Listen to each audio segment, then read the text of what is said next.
nous n'avions pas vraiment de lunettes anti-buée. Vous voyez, nous avions de toutes petites lunettes en plastique, mais il n'y avait pas de ventilation. Il y avait très peu de ventilation.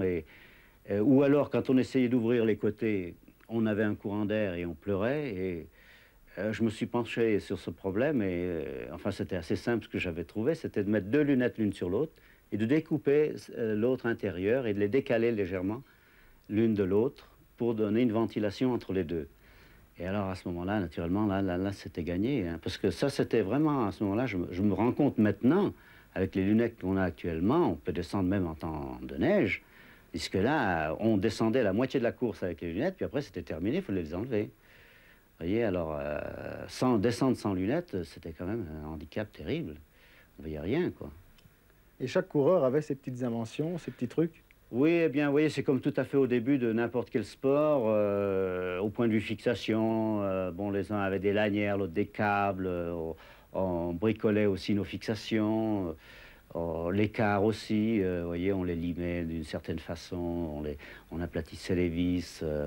Par exemple, le fartage était très compliqué à ce temps-là. Il n'y avait pas de plastique sous les skis, alors il fallait les laquer. Il fallait nettoyer complètement le ski, mettre le bois nu, gratter, poncer, relaquer. Vous voyez, c'était un travail qui nous prenait des fois la moitié de la nuit.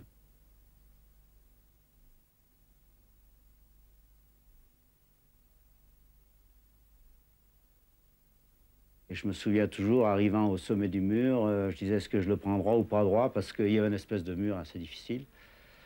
Et puis à ce moment-là, j'avais une ligne un peu à gauche, là où il n'y avait pas trop de bosse, j'ai pris ça tout droit et je crois que c'est là où j'avais fait vraiment l'écart et j'ai réussi à passer, quoi.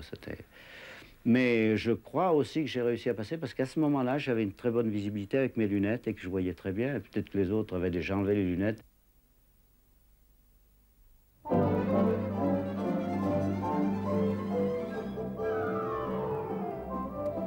Il est champion du monde. L'avance sur Laforgue et Sertorelli, deuxième ex-aequo, est de 13 secondes. Le 17e concède pour sa part 40 secondes.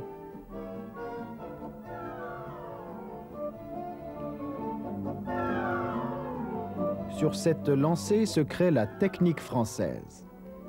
Au Stem Christiania de l'enseignement autrichien et aux divers Christiania à élévation, décollés, arrachés, on substitue le Christiania pur. On analyse la mécanique des gestes. On choisit des positions à prendre dans la trace directe, dans la pente, dans les creux, sur les bosses, en traversée. Une méthode qui porte rapidement ses fruits. En 1938, à Engelberg, un pur produit de la méthode française immortalise son nom.